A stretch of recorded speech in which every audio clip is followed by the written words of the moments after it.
Okay. Well, hi, my name is Dov Uran with MetroSite Group. I appreciate everyone packing the audience here on the last session last day. I think Jeff is our jinx here. He told us in the New York IDC conference, I guess a couple months back, last session last day, where the crowd was even thinner. Anyway, I just want to have a pretty informal discussion. We're going to talk about a couple of emerging trends or security things that we think are going to come to the forefront in the upcoming years, and would encourage the audience to participate, ask questions.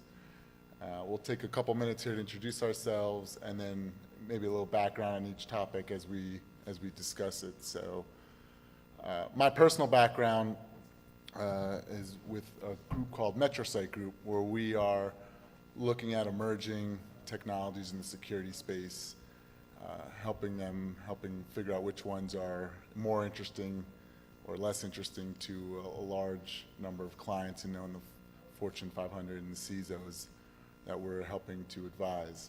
So we're looking at the landscape, the threat landscape, and the new solutions or newer solutions coming to market.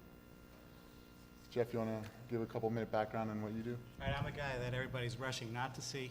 I bring that cloud, that Charlie Brown cloud, with me wherever I go. So my background, I've been in the IT space for about 22 years, and also had security in the Air Force, top secret clearances in those arenas. Most recently, I was at EMC heading up Office of Risk Management. Obviously, I didn't manage it well enough because I'm not there anymore.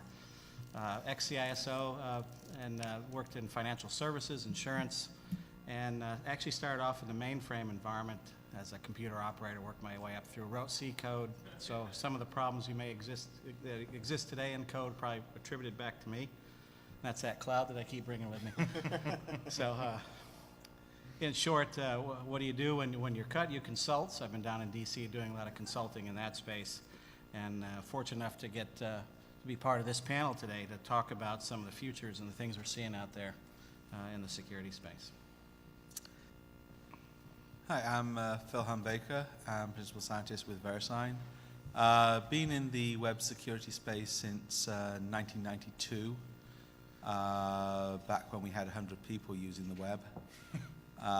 So I'm probably the first web security consultant. I don't know anybody else on the project who was... So it's all my fault. Or actually, as I would prefer to say, it's the fault of a certain chef in Geneva who gave me food poisoning with bouillabaisse. And it was the 2 weeks that I was recovering from food poisoning in which I'm not kidding here, they stuck basic authentication into the web HTTP protocol, thus setting the precedent for all the phishing attacks. And they stuck CGI into the web server, thus inserting a scripting language into the heart of the web. And that's how it all went wrong. It was that bouillabaisse. All right. Rick?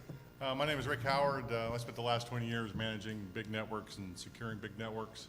I'm retired Army, and my current job is I'm the Director of Intelligence for iDefense, and we do intelligence products for mostly financial organizations and various three-letter agencies of different governments. I'm Anthony Arrett. I do security analytics for Trend Micro, and I came into the industry just this decade. Before that, I was in telecom and .com, and involuntarily left those industries in 2001. So one of the trends that we all thought, and it's probably pretty obvious, and even sort of actually the presentation beforehand that Tony was speaking about, was mobility. How are people accessing the network, the newer generations coming to the workforce? What are the threats happening? And Rick, if you could just give a couple-minute background, kind of talk about what it was and what it is today, and All right. kind of set the stage. So first of all, I'd like to just say that guys like us have been saying that mobile security or mobile platforms are going to be hacked by the bad guys any second now for the last 10 years. So any predictions we can make now, you have to take a little grain of salt. But there's a couple of things just been changing here in 2008 and 2009 that makes this kind of flow to the front of the threat queue. Mostly is the smartphone and the ability to do financial transactions on these devices. I was listening to a podcast with by Walt Mossberg. He's the tech editor of the Wall Street Journal. And he said, here's the difference between the BlackBerry and the iPhone. All right, the BlackBerry is a mobile phone that through some trickery with SMS allows people to view web pages in a vulgar and ugly way. An iPhone is a mobile, wireless, handheld Unix box that just happens to do phone calls. All right, so, and what's happening, what we've seen the last couple of years, is that more and more ways that we can use this device to do financial transactions. And if that's where the money is, that's where the bad guys are going to go. So just a couple of data points. I was in South America last year and I was talking to a startup company. They've got a 60-person pilot going on in a small city that allows them to do grocery shopping with their mobile phones. So you basically go to the grocery store, you get your groceries, bring it up to the cashier rings it up, he sends you your bill via SMS, you put your PIN in, return it, and your bill shows up on your phone bill and not your credit card. So, and that's sort of where it's going, and this kind of thing's been going on in the East for many years, and the West is just starting to catch up with that. And that's just one data point we need to worry about. So what I'm worried about is all the new applications that are going to come on that it's going to be easy to hack, and that's sort of the situation we are in now. At iDefense, we've been saying that mobile phone threats are like 5-10 years down the road, but I'm thinking we're changing our mind that it's probably here now. And if you listen to what Tony said in the previous presentation, we have just begun to think about securing these devices. I was at the DoD Cybercrime Conference a couple weeks ago and watched the Fed forensics guy take everything off an iPhone, that is address book, all the emails, all the voicemail, all the anything that was any importance, using nothing but a Cradle and iTunes. Okay, he didn't hack it, he didn't crack it, he didn't do anything. He just basically plugged it in and took everything off the phone. So that's kind of the state of the art where we are. So Anthony, are you seeing these kinds of things happening in your world of, you know, malware and other types of communications that are compromising phones, or at least a demand in the marketplace for that? Yeah, I think without taking anything, with completely agreeing with everything that you're saying, no, in terms of the huge task we have in terms of the potential mobile threats, there is a different problem, which is we constantly are predicting, or you see all these predictions of these coming mobile threats. And one of the problems is that I think we're under this illusion that they're going to look like the threats we're used to. And the threats we're used to really has more to do with the evolution of Windows than it does with the inherent threats themselves. And so there's this you know, we make the mistake, it's like fighting the previous war type of thing. I mean, a lot of what we deal with today in what we think of as malware threats and the kinds of threats. So we imagine all these Windows types threats showing up in the mobile space, and they're not going to look like that. I mean, if for no other reason than we learned something in the process of 25 years of evolution of Windows. Well, it's funny what we're seeing as as the way that bad guys are leveraging the mobile phone. They're using really simple attacks, basically spamming customers with email or SMS messages and trying to convince them to click on the link that's a chargeable link. You know, so that's just old modem attacks that we used to do in the old days. So, and that's what is most profitable that we're seeing in the East right now. Phil? Well, I believe that every technology goes through 3 phases. Phase 1 is concern, and that's where it's just starting up. I mean, in the first stage of the web, we had lots of concern about security. Everybody wanted to talk to me. Everybody wanted to hear about the problems that might be coming up. The second phase is complacency. Once folks start to get familiar with the technology, they start to they learn to live with it, they're less worried. And the third stage, as we know, is negligence. And at the moment, we're in the concern stage. So every one of these phones has some mechanism to kill rogue applications that might get onto the phone and start using that payment mechanism to go and make premium rate calls to some corrupt telephone company in Moldova that'll then share some of the cash back with the hackers. And, you know, these are real attacks. And it's quite interesting, the politics there, in that international telephone settlements are set by treaty.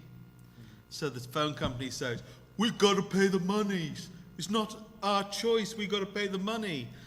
And I say to that, well, I've got a phone here, and I don't need to be able to call Moldova.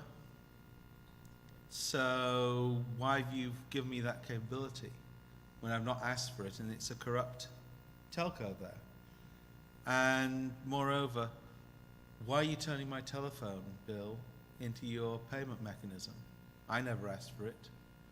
And most of the people who've been getting these telephone bills for $1,000, $2,000, they never asked for their telephone bill to be turned into a global payment system.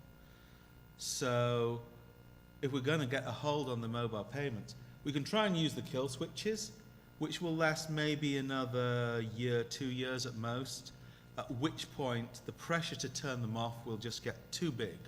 Because at the moment, you've got a competition issue, you know, the monopoly thing. Once Google Android starts up, the pressure will be on Apple to open up the iPhone. You will see the iPhone unlocked. You will see everything unbundled, at which point it'll be open field day. Well, that's a good point. Part of the stuff that iDefense does is that we're bug hunters. And most of the mobile platform vendors provide the software development kit for anybody that wants it. And most of you guys out here, you already know, that's like giving them the keys to the city. It shows how all the APIs work, how the software works underneath the table. So it's not going to be too hard to figure out how to break these phones once they start doing it in mass. And actually, getting back to an earlier point that you're mentioning, what's the difference between mobile payments that you're seeing domestically versus international? I mean, give us a little bit of that perspective that I think we can be insular here, just being U.S. citizens and potentially not traveling overseas as much. Well, if the application's coming in from, the bad guys can be anywhere in the world, including the States. All they need to do is to have an accomplice in another country, and then the international telephone system settlements require payments to be made. And at the moment, you do not have the government standing up and saying, hell no, if our consumers are being defrauded, the money must not get out to the bad guys. International treaties or known international treaties, go and fix it. A very easy way to, instead of kill switches, just put a cap on every phone bill. If I could say, under no circumstances will my phone bill for my mobile go above $100. And then if I'm using the phone, if it's stolen, whatever, it's used up that month. And if AT&T want any more than $100, tough. And that's a regulation mechanism that would kill that particular fraud channel dead, much more effectively than the kill switch. So Jeff, you've run security at a number of organizations. How long has the adoption of these kinds of countermeasures, maybe not to the extreme effect Phil was talking about, but within more controllable environments? Yeah, to me, everything's got an economic base. And when we come out with devices like this, the first thing is I want to make sure we can sell it, right? It's all about getting these things out there and selling them first, getting people attracted to buy it.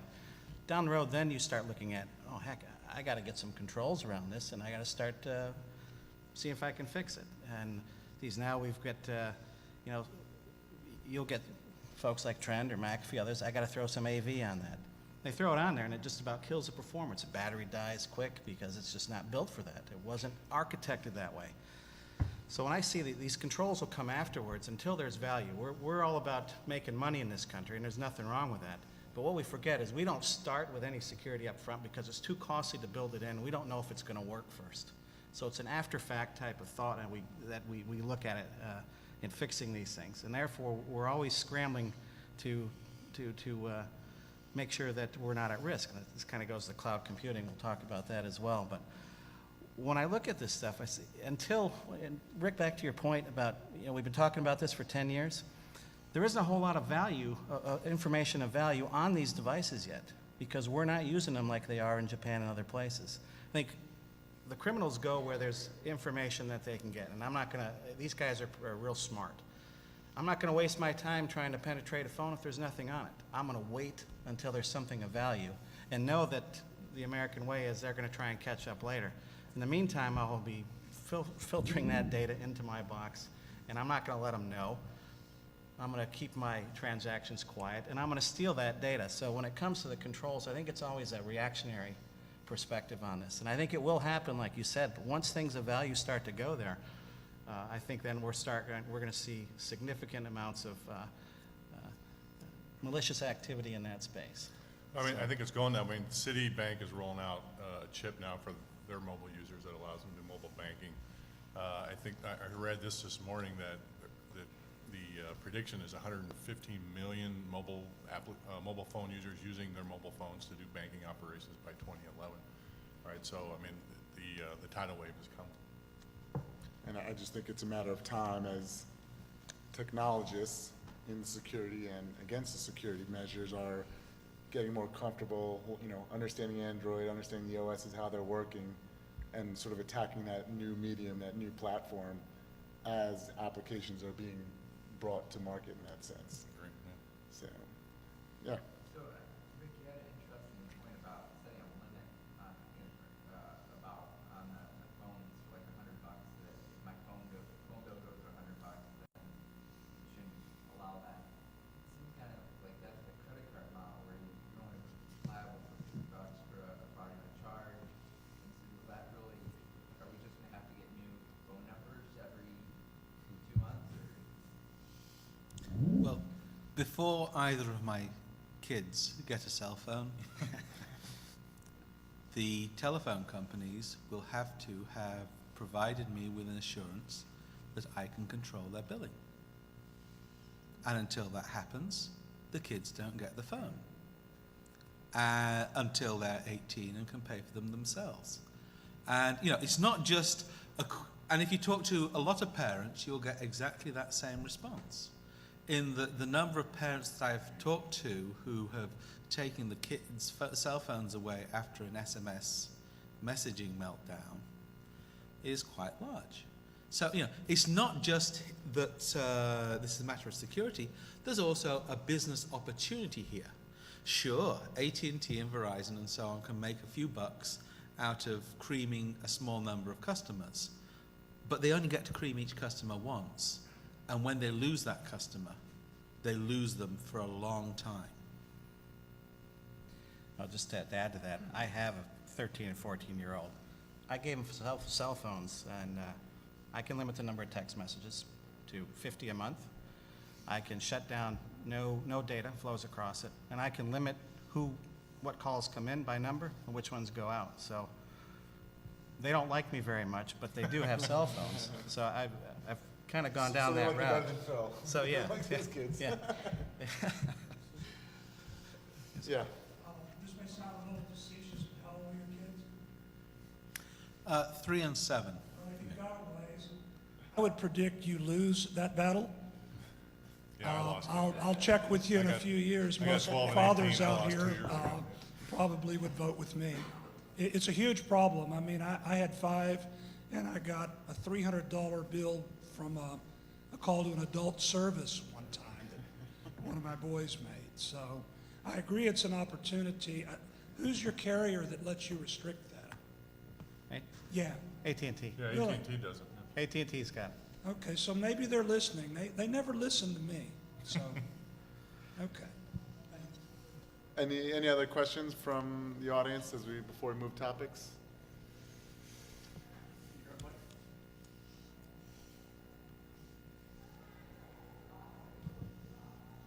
Yeah, I have a question. It seems like there's more valuable data available and moving more quickly into cloud computing than mobile devices. And I wonder if the panelists could address that. Well, actually, that's not the next, but that's the third topic we're going to talk about. I mean, cloud computing is a huge, is a huge storm coming. Okay, I'll wait. So that's certainly coming on the horizon. Any other on mobility? Going once? Twice? So another topic that we were all talking about when we were putting the panel together, an interesting one is sort of cyber warfare. and now that's evolved from a, state-sponsored, country to country, at least, in years past, or thought of in that sense, to a more state-sponsored, corporate espionage, and going after actual commercial interests. And there's been a lot of sort of back and forth on how that's happened. So Phil, I thought you could tell the audience sort of a little bit about the evolution of how that's moved, over time.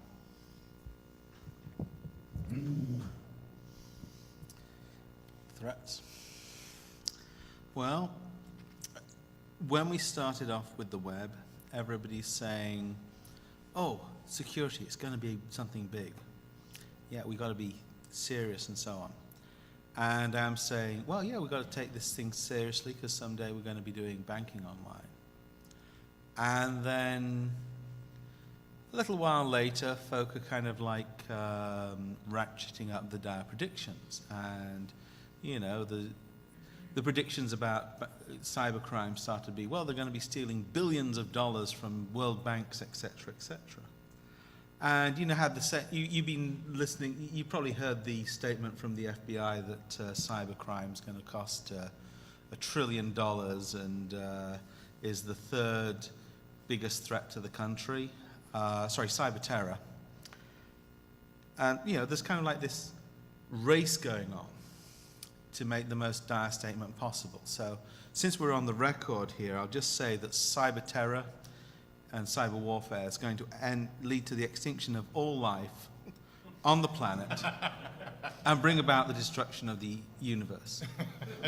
So now that the FUD battle is over, and as Colbert says, I've won, let's get real. Now, what happened with all those dire predictions was that after a while, everybody switched off. And people like me and people who were trying to say, there's a problem here that you've got to be rational about, nobody was listening to us because they all had heard too much hype. And that's the real danger of this hype talk, is that one, that we turn off when we don't take a real threat seriously, and the second is that we address the wrong threat. Now, cyber warfare is real, but nobody's going to fight a war from a computer alone.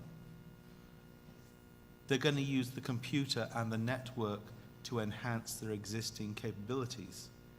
And we see terrorists using the net for communications, for propaganda. Website defacements are a big part of the terrorists' arsenal, because you can, if you've got people going to the biggest consumer websites in Israel and they're seeing Hamas propaganda on the front page, that's a propaganda coup. If you're looking at defending against them, though, you're more interested in how much money can they get for bombs and bullets and so on. And my concern has been, how do we deny the money to the terrorists? And we've got senior terrorists who are saying, go work out how to do this cybercrime thing, because you can make more money from phishing in a month than a Pakistani policeman will earn in his lifetime. And cutting off the flow of cash is key. In that if you look at what happened after 9/11, the IRA gave up.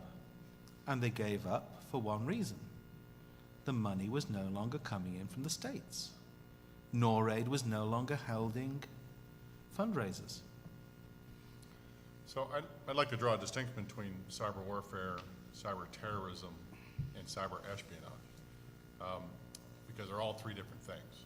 And cyber warfare has kind of morphed in the last couple of years, meaning that we've all expected various governments to be able to conduct some sort of cyber warfare as a force multiplier for some combat operations on the ground.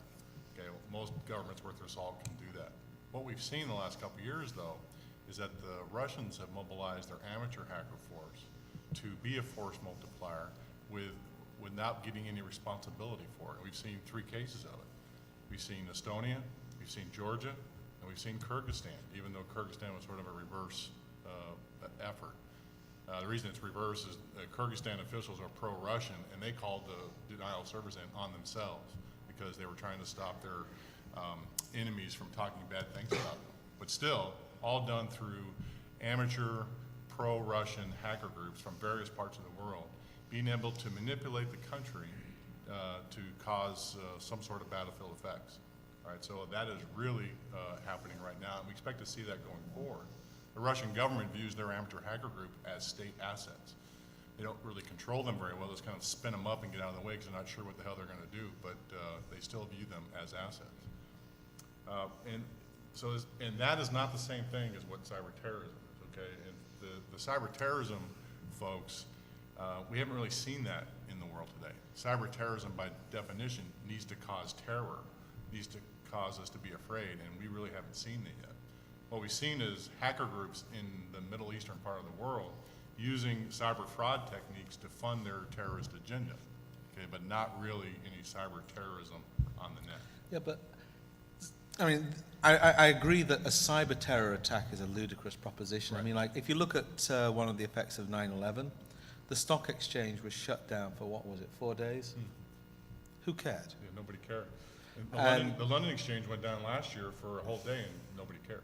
Yeah, so I mean, like, the doom and gloom propositions of you shut down the bourse and capitalism falls, you know, that's just clearly nonsense. There are some terror attacks that could be extremely painful, but I don't think that it's very likely that you see the end of society. But what you can see is using the net and cyber operations as part of a what the military use this awful term kinetic attack when they really mean bombs. Yeah, that's what we mean. Yeah. And you know, don't underestimate the multiplier effect. Well, that's what I'm saying. In the Georgia attacks last summer, okay, before the tanks rolled, okay, there was these cyber denial of service attacks going into that country. So it acted as a force multiplier, causing confusion to the leadership of that country, and giving them a hesitation about what they should do.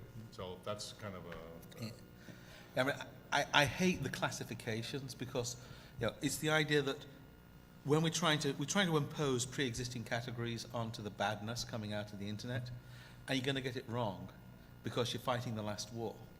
I mean, like what you were just describing with the Russian business network and co.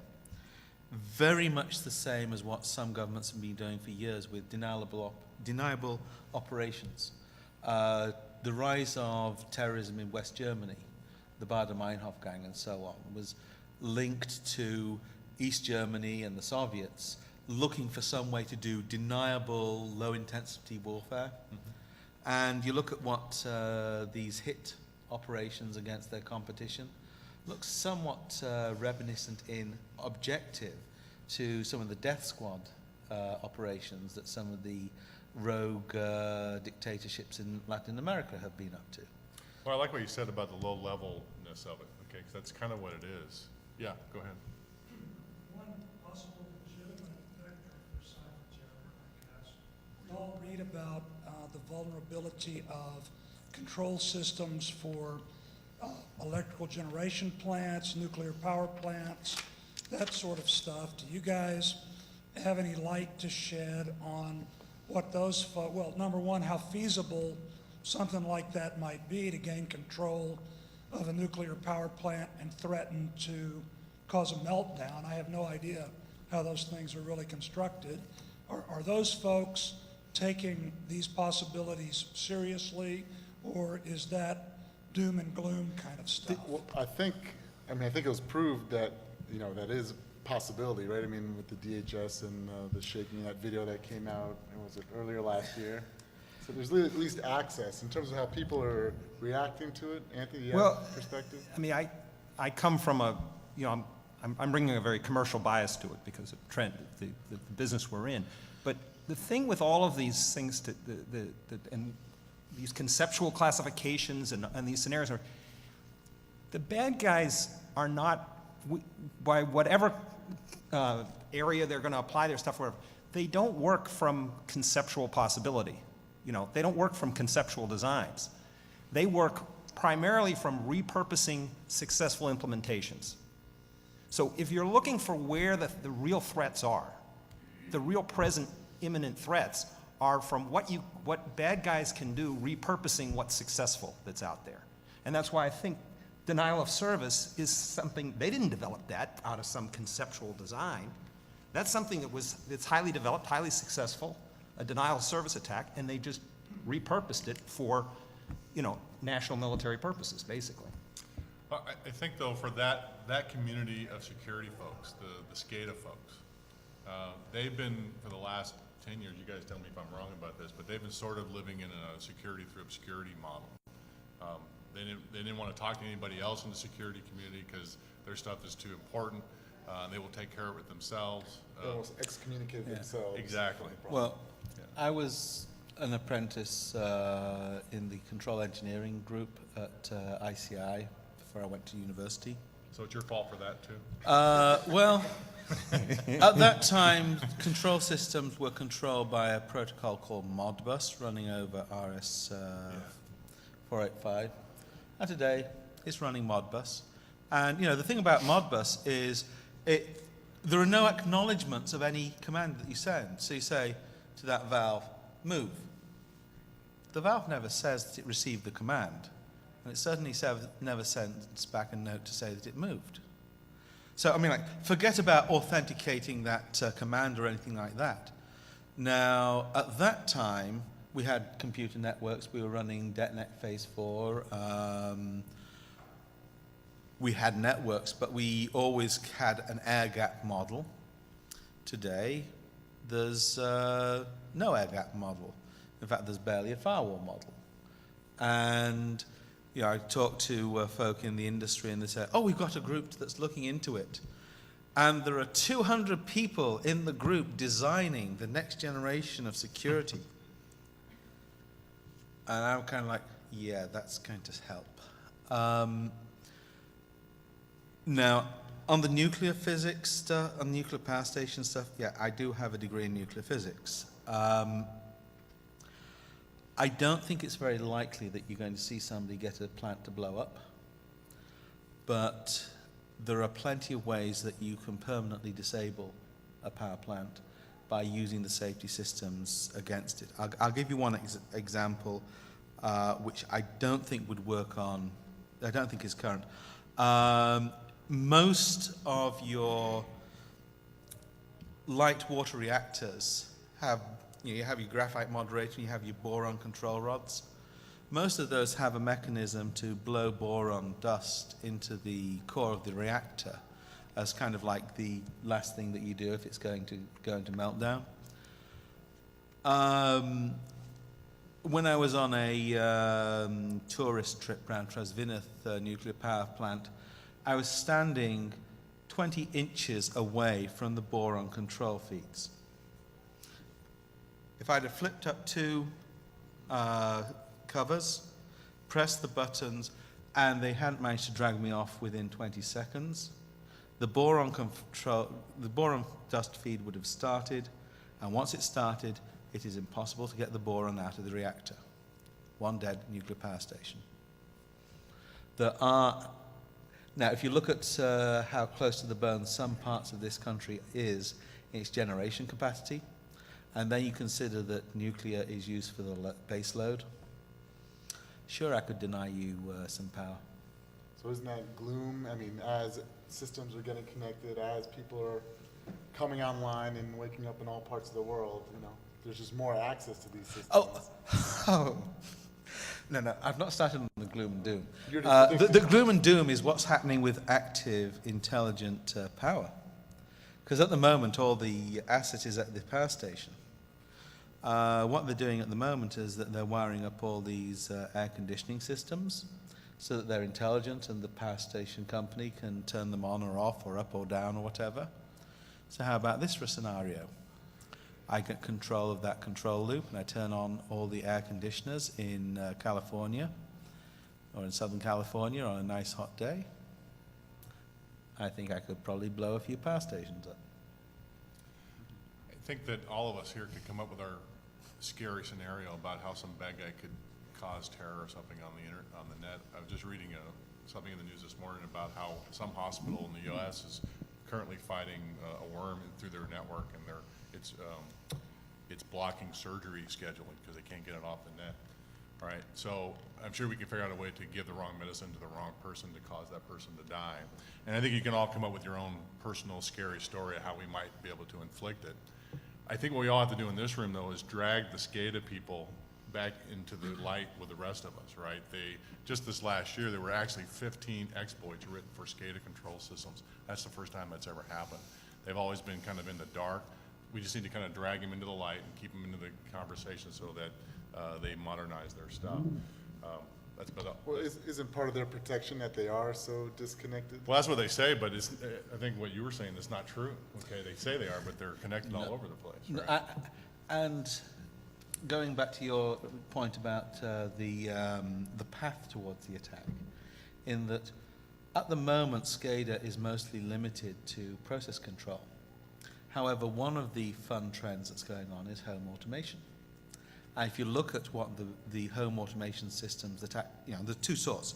There's the sort that are more likely to burn down your house than actually automate it because they're made out of spec electronic components. The capacitors will, I've taken a look at some of that stuff and you don't want it. And then there's the stuff that's basically repurposed industrial process control designs. And you'll find that they've got their Modbus control ports on them, etc. And so basically, think of it as training wheels for hackers. So they will download the same control systems for Modbus. They will get themselves into this whole world, and then they'll start looking for something more interesting to do than opening garage doors when dogs are barking. So can we talked about cyber warfare, we talked about cyber terrorism. I want to bring us back around to cyber espionage, and if you're doing business in China, which a lot of enterprises are doing these days, you need to understand the culture there. It is perfectly acceptable in that part of the world to conduct cyber attacks, cyber raids on your competitors. Okay, it's legal, or maybe it's not legal, but nothing's done about it. And you gain face if you're successfully shaming the other competitor. And for large enterprises, big companies there, it's acceptable for divisions within the enterprise to shame other divisions in the same outfit. Okay, so if you're doing business there, okay, you need to understand that because you're going to be getting hit by those kinds of attacks in that country. So that's kind of like what Adam was saying was going on with Microsoft, where they, if you don't lock down your terminal when you move away from the, you leave it unattended, anybody can go and play silly games on it.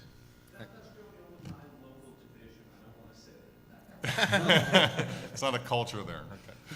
Okay. Any other thoughts on cyber, cyber warfare, cyber security before we move on to the cloud?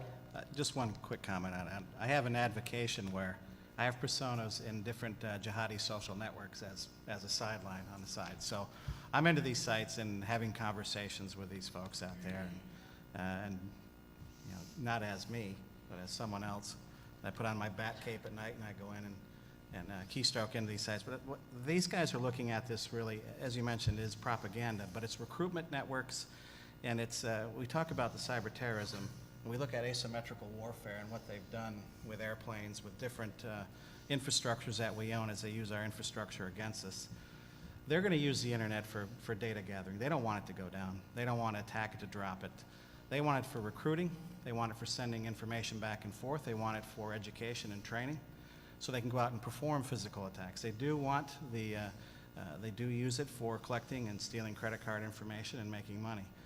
But what comes out of it is, at this point, I don't think, at least these guys are not sophisticated enough to execute any cyber type of attack that of any significance. They tried to raise an e-jihad back in November of, 07, that died on the vine.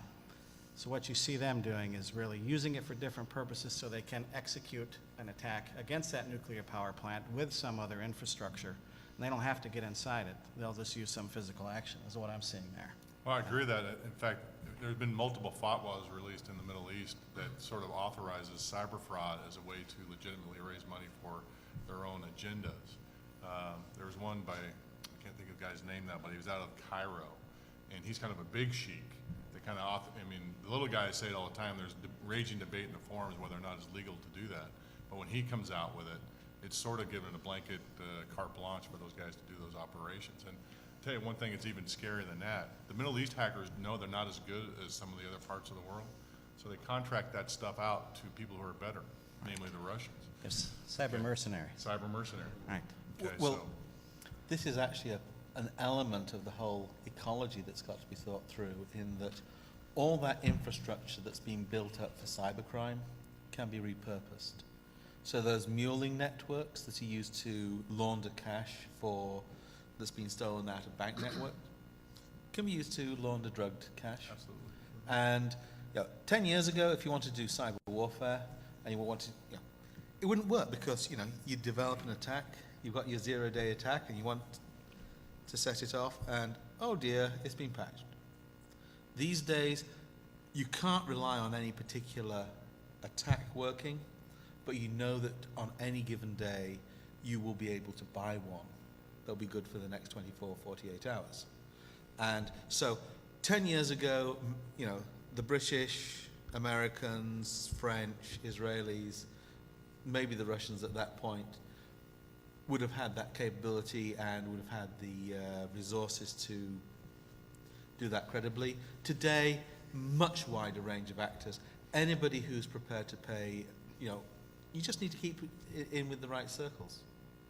Yeah, I think that comes back to your complacency and negligence phases, that we view I think that this repurposing between cybercrime and all of your cyber warfare categories is that the kind of complacency we're in. We have a history of, our sort of, I don't know if it's Cold War history or whatever, but our organized crime, as sophisticated as it is, has always been basically patriotic, And the kind of cybercrime, the kind of organized crime that is developing around the net and around cloud computing, around things today, there's nothing that doesn't have that patriotic element to it. It doesn't see that it is living off it has no interest in protecting the commons the way that organized crime in the past has had more of that. There is an element of that where, Russian hacker groups, in the Estonia case, or Chinese hackers and infiltrating U.S. government areas where they're acting on behalf of the national interest, even though they're disassociated formally. So there's still that element that's a common theme from the past.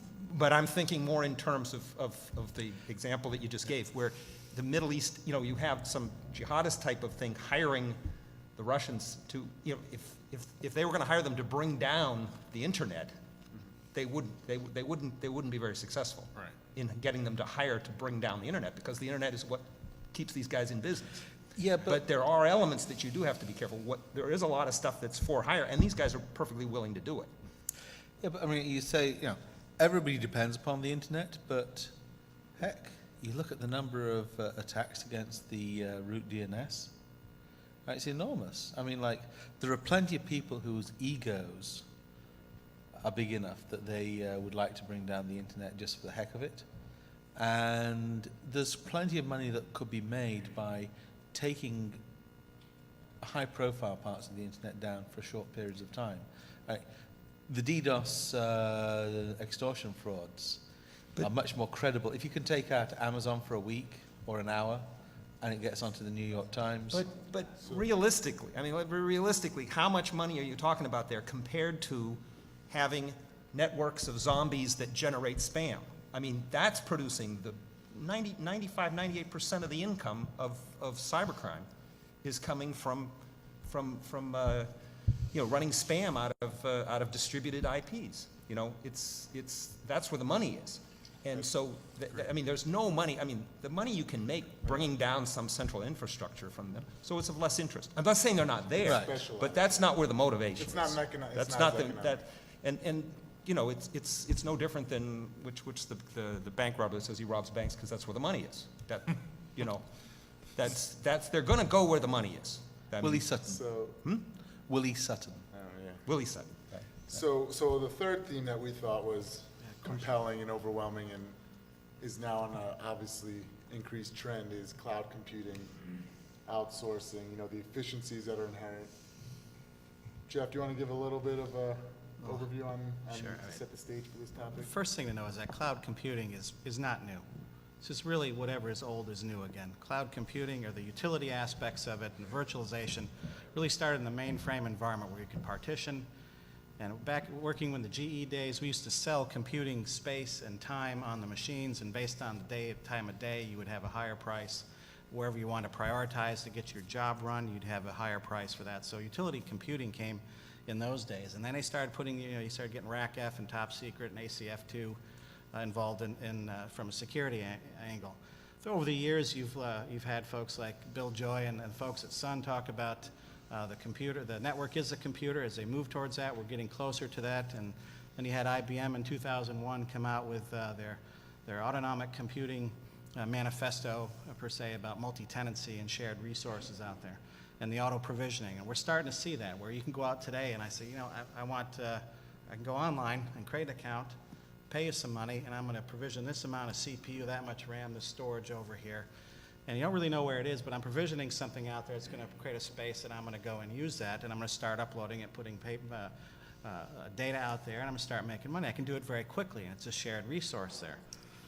Now, you're seeing more and more of that, and prior to that, you had folks like the managed service spaces back in 98 through 2001, 2002, where they started building these huge infrastructures out, the managed service data centers. I was a director of engineering at Navisite. We built these 4 and 5 nines high availability architecture stacks that they survived it. All the engineers got cut, but they're out there, and now they're calling it's not managed hosting anymore, it's cloud computing. So it's not old, it's just repurposing and renaming it and making it easier to get to and easier to provision. Now we're in an economic downturn where no one wants to spend capital. So it's not CapEx anymore, it's OpEx, it's operational expense. And they can do it very quickly. And my fear is, that because of this speed, they can go out and provision it. Because the money is tight, we're going to go and do this. We're not going to worry too much about it. The business is going to drive it. And we're going to go out there because IT is too slow anyway. So we're going to provision these services, and we're going to start doing business on the web very quickly. We can turn it on, we can shut it off whenever we want. And the contracts are kind of weak. We don't know what we've got. So when I look at this, it's really, there's a lot of fear to be had. And I don't want to get in the FUD space, but in this climate, you're going to see people rush to the cloud and rush blindly. And again, that economic base, we'll figure out the security after the fact.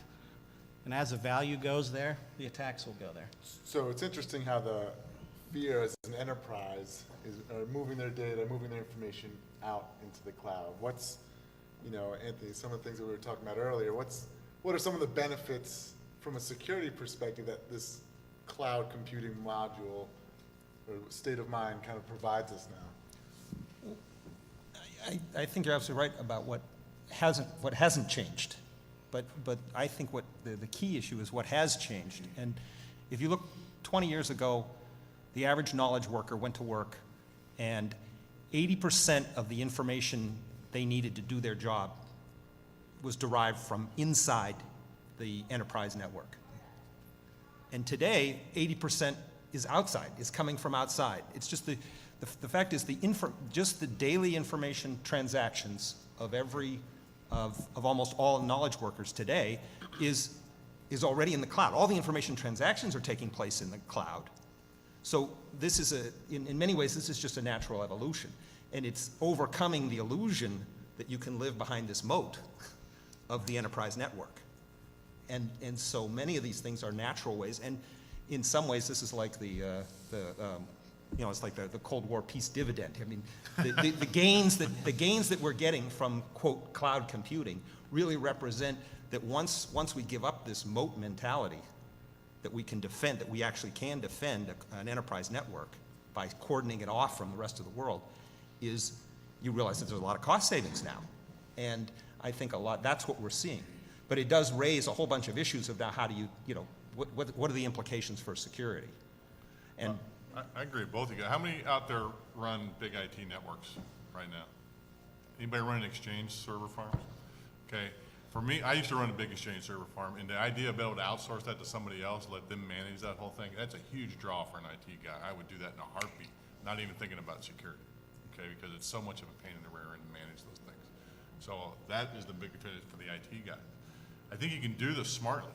Okay, you don't have to put the jewels of the kingdom in in the cloud. You can kind of protect that yourselves if you want to do that.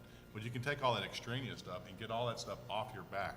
So I think that is one of the benefits you're going to see. And it's coming. No one's going to shut it off. It's a big train I think coming right now. some of the other pieces here too with there's the private clouds where you can have point-to-point. Again, that's not new. They used to have point-to-point mainframe type, right?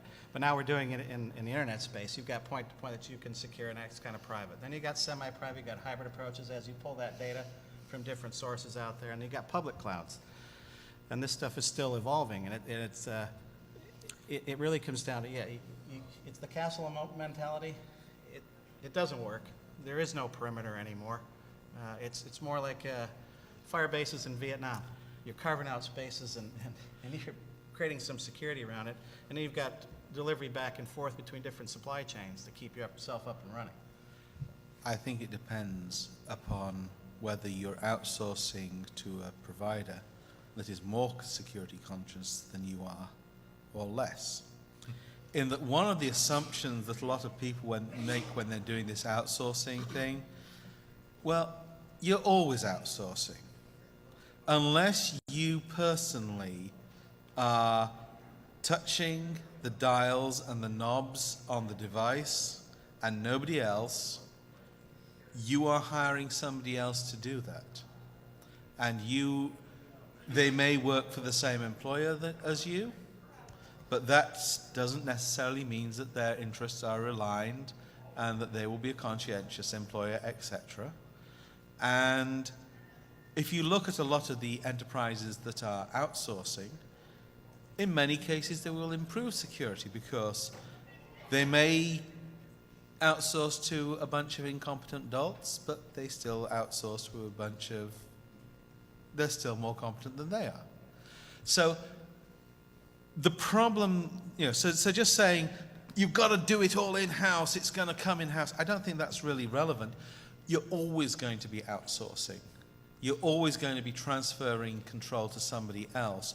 The real question is, are you going to do it smart, and are you going to do it in a way that you understand the processes in place that are going to protect your security at the other place?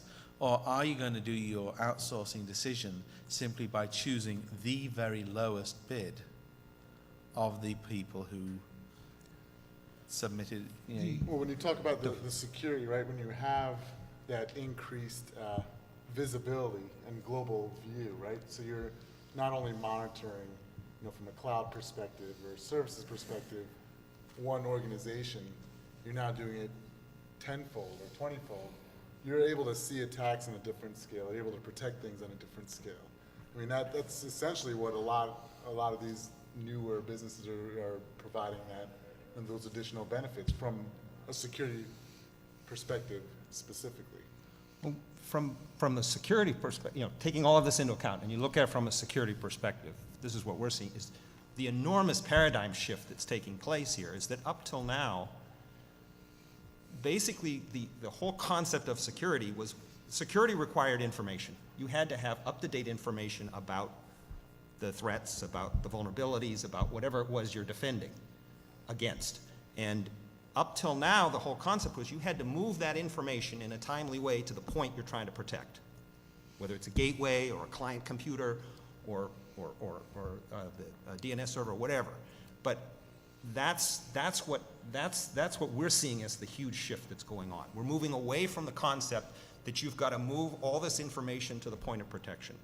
And the new architectures that are coming out in the security industry reverse that model, and the point of protection has to recognize, all it has to do is be able to recognize that this is something I need to check before I do it, and then they, using cloud computing, they query somewhere and get that, go retrieve that information from outside the network as to whether this, that, or the other thing should be allowed to happen. And so what we're seeing is, and it's an enormous thing for us, because in the AV industry in particular, the infrastructure we built up for the last 20 years has been for that old paradigm. And we're going through an extremely rapid transformation where we're basically turning our whole infrastructure 180 degrees so that we can make those queries happen fast enough. And but again, it's moving away from that moat mentality. but, I mean, how can people keep up with it? I mean, there's so many information sources, there's so many things happening. I Well, mean, it's impossible to. I mean, Well, no, it's not impossible. I mean, but just for instance, our reputation service our reputation services that look at the because one of the things you can do now that you couldn't before is almost all the threats come from somewhere identifiable. I think it's like 92% of all threat vectors come over the internet, as opposed to, say, from a thumb drive or by some other removable media or something like that. Well, that allows for enormous complexity on the part of, and it's enormously enabling for the bad guys. But on the other hand, the one advantage for us is that anything that comes over the internet comes from somewhere identifiable. There's a source. So instead of, we're moving from where you examine, like in the case of some malware code, rather than examining the file itself, the executable file itself, you just look at where it's coming from. And if wherever it's coming from is a bad place, don't even let it come. And so you have something like our web reputation service. I think we're dealing with about 1 billion queries a day for our customers, is what we're processing about sources for downloads. And so, yes, you can, but it requires you to completely change the infrastructure around. I mean, we live in a time. 20 years ago, the concept that you could talk to any server on the planet in the same time it takes to access your hard drive was, 20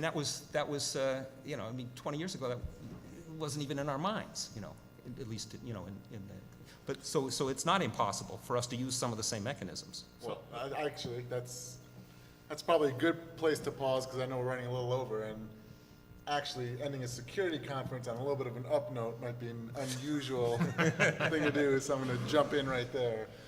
I appreciate everyone's time, and we'll be up here for a few minutes if you guys want to come up and talk about some items individually. Thank you.